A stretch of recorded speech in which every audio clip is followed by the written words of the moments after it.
اعوذ باللہ من الشیطان الرجیم بسم اللہ الرحمن الرحیم یوم لا ينفع مال ولا بنون الا من اتى الله بقلب سلیم صدق اللہ مولانا العظیم وقال اللہ تبارک و تعالی فی شأن حبیبہ بسم اللہ الرحمن الرحیم ان اللہ وملائکتہ یصلون علی النبی یا ایھا الذین آمنوا صلوا علیہ وسلموا تسلیما اللهم صل على سيدنا ومولانا محمد وعلى آله وصحبه اجمعین۔ معزز سامعین، یہاں پر حاضری اور آنا بنیادی اس کی وجوہات یہ تھیں کہ آپ کی باتیں سنیں اور اس سے بڑھ کر آپ کو دیکھیں، آپ کے ساتھ بیٹھیں، کچھ لمحے اکٹھے گزاریں، کیونکہ جو بھی شخص اپنے دل میں اللہ تعالیٰ کی یاد اور ذکر اور اس کی محبت رکھے تو اس شخص کو دیکھنا بھی ایک طرح سے عبادت اور کار خیر بن جاتا ہے۔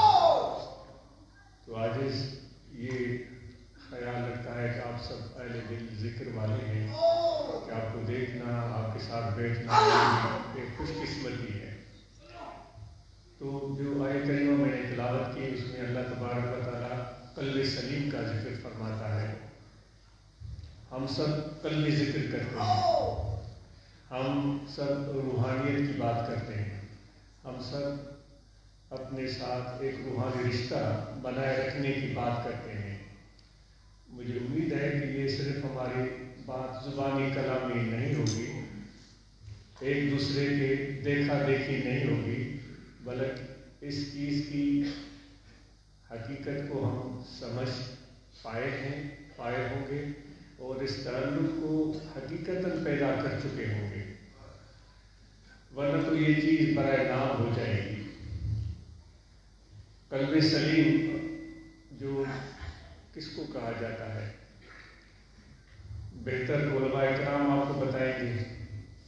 اگر ہم جسمانی سلامتی کی بات کریں، سلیم سلامتی سے ہی لیا گیا ہے، جسمانی سلامتی کی بات کریں اس کو تو آپ اور ہم سب سمجھ پاتے ہیں۔ قلب سلیم یہ ایک روحانی یعنی کہ دل کی بات ہو گئی، جو کہ ہم جیسے ظاہر بین لوگوں کو سمجھنے میں تھوڑی دشواری پیش آ سکتی ہے۔ اس سے پہلے ہم اپنی جسمانی سلامتی کا ذکر کرتے ہیں جس کا ہر ایک کو پتہ ہے۔ جس طرح ابھی فیاض صاحب فرما رہے تھے کہ ہم نے اپنے ضلعوں میں ضلع باڈیز کے ذریعے یہ مہم چلائی ہے کہ جتنے بھی ہمارے دوست ہیں جب موٹر سائیکل پر بیٹھیں تو ہیلمٹ پہنیں، نہ صرف ہیلمٹ پہنیں بلکہ اس کا کلپ بھی اچھی طرح لگائیں۔ وہ کیوں؟ اس لیے کہ حادثہ کسی وقت بھی پیش آ سکتا ہے، وہ کسی وقت گاڑی سلپ ہو سکتی ہے، یہ چلانے والا گر سکتا ہے، تو خدا نہ خواستہ ایسا ہو تو کم از کم اس کے جسم کو تکلیف کوئی گزند نہ پہنچے، یہ ایک جسمانی سلامتی۔ ہم کھاتے اور پیتے ہیں، جب متوازن غذا کھائیں تو ہم ٹھیک رہتے ہیں، لیکن جب ہم ضرورت سے زیادہ کھا لیں تو پھر ہمیں جسمانی تکلیف لاحق ہوتی ہے، یعنی جسمانی سلامتی کو ہم نے اپنے ہاتھ سے چھوڑ دیا۔ خدا نہ خواستہ کسی کو بخار ہو جائے تو وہ کہتا ہے کہ میری سلامتی کی دعا کریں، صحت کی دعا کریں، میں ٹھیک ہو جاؤں، یعنی وہ محسوس کرتا ہے کہ میرا جسم اس وقت سلیم حالت میں نہیں ہے، وہ سقیم ہے، بیمار ہے، پھر ڈاکٹر کے پاس جاتا ہے، دوائیاں استعمال کرتا ہے۔ اسی طرح ان سب چیزوں پر غور کرتے چلے جائیں تو یہ ایک جسمانی صحت ہو گئی۔ جب ہم سلسلہ کی بات کرتے ہیں، سلسلہ نقشبندیہ کی بات کرتے ہیں، اپنے طریقت کی بات کرتے ہیں تو اس میں ہم یہ بولتے ہیں کہ صرف جسمانی سلامتی پر اکتفا نہیں بلکہ ہمیں اپنی باطنی سلامتی بھی چاہیے، جس کو ہم قلب سلیم کے الفاظ سے، قرآن مجید کے الفاظ میں قلب سلیم سے یاد کر سکتے ہیں۔ جس طرح بیمار جسم بخار کی حالت میں وہ سلیم نہیں ہے، کسی چوٹ کی صورت میں وہ سلیم نہیں ہے، کسی عذر کی حالت میں وہ سلیم نہیں ہے، تو اسی طرح انسان کا قلب بس صورت حالوں میں وہ بھی سلیم نہیں ہوتا۔ آپ کیا سمجھتے ہیں وہ دل کی بیماریاں کون سی ہیں؟ آج ہم ایک دوسرے کو دیکھتے ہیں بے شمار مواقع پر جس سے ہمیں ایک دوسرے سے شکایت ہوتی ہے اور ہم محسوس کرتے ہیں کہ فلاں شخص صحیح نہیں کر رہا ہے، اس کا رویہ ٹھیک نہیں ہے، وہ غصے میں آ جاتا ہے یا وہ مجھے برا بھلا کر رہا ہے، میرا نام بگاڑ رہا ہے، مجھے کمتر سمجھتا ہے۔ اس طرح کی چیزیں ہمیں دیکھنے میں آتی ہیں، محسوس کرتے ہیں۔ تو اس طرح کی حرکتیں ہم سے کیوں سرزد ہوتی ہیں؟ اس کا تعلق ہماری نیت سے اور ہمارے دل سے ہوتا ہے۔ صوفیاء کرام فرماتے ہیں کہ اس مرض کا بھی علاج کرانا آپ پر فرض ہے۔ جسم کا علاج بھی ضروری ہے، اس کے علاوہ جسم کی صحت ممکن نہیں، قلب کی صحت بھی ضروری ہے، اور اس کے بغیر ہمیں جو ایمان کامل حاصل ہونا مشکل ہے۔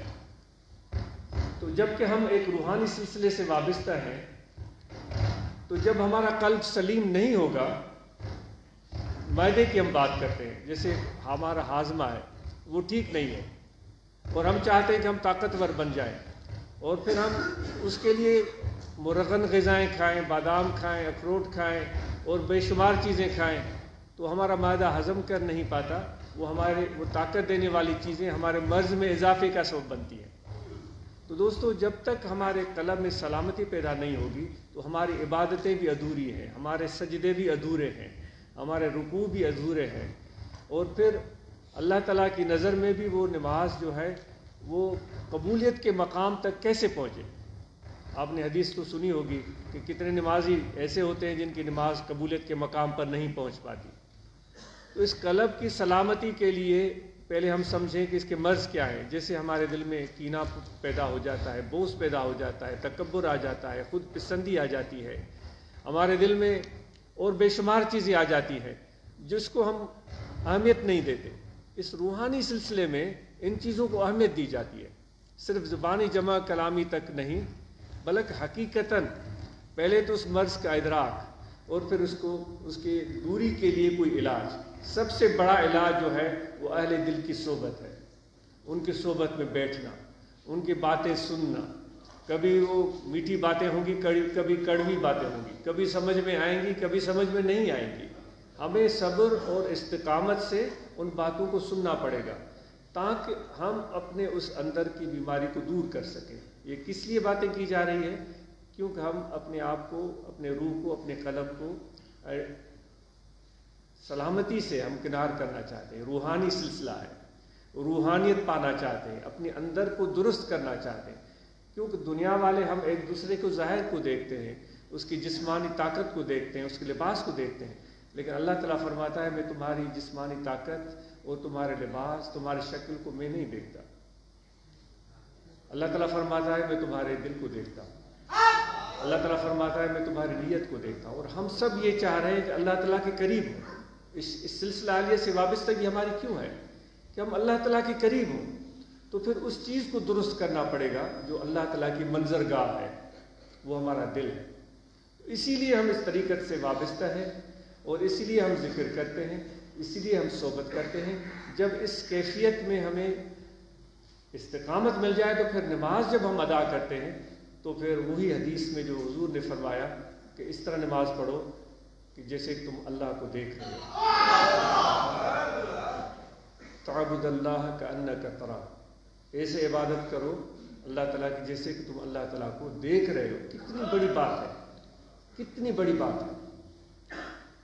وہ اللہ تبارک و تعالیٰ کی دیکھنے کے مقام تک نہیں پہنچ پاتے، یعنی وہ دیکھنے والا، وہ یہ سر کی آنکھوں سے ہم اللہ تعالیٰ کو نہیں دیکھ سکتے۔ یہ جو خدا کا مشاہدہ ہوتا ہے یہ دل کو حاصل ہوتا ہے، یہ دل کی کیفیت ہوتی ہے۔ تو اس لیے وہ مشاہدہ تبھی دل کو ملے گا جب دل سلیم ہوگا۔ اللہ تعالیٰ فرماتا ہے نا، یہ دل تمہیں مال بھی نفع نہیں دے گا، تمہیں اولاد بھی نفع نہیں دے گا۔ قرآن مجید کی جو آیت میں نے تلاوت کی، اللہ تعالیٰ فرماتا ہے یعنی ایک حد تک مال بھی اور اولاد بھی، لیکن آخرت کی جب بات آتی ہے تو اللہ تعالیٰ فرماتا ہے وہاں تو قلب سلیم ہی نفع دے گا. کیوں؟ کہ وہ پہلے ہی اللہ تعالیٰ فرماتا ہے میں تمہاری شکل کو نہیں دیکھتا، میں تمہارے دل کو دیکھتا. روز قیامت جب اللہ کی بارگاہ میں پیش ہوں گے تو ہمارا قلب سلیم ہونا چاہیے.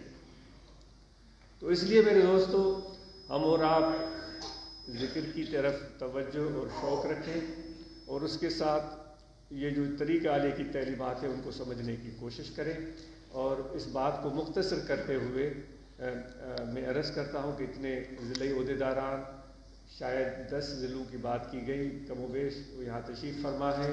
ان سب کو دیکھ کر بڑی مسرت ہوئی ہے، خوشی ہوئی ہے. جس طرح کہ بٹائی صاحب نے فرمایا کہ بیٹھے جنی وٹ کوڑے تھن میں قرار، جن کے پاس بیٹھ کر دل کو سکون ملے. تو وہ بٹائی صاحب فرما رہا ہے مجھے تو ہمیشہ ان کے ساتھ ہی رکھ.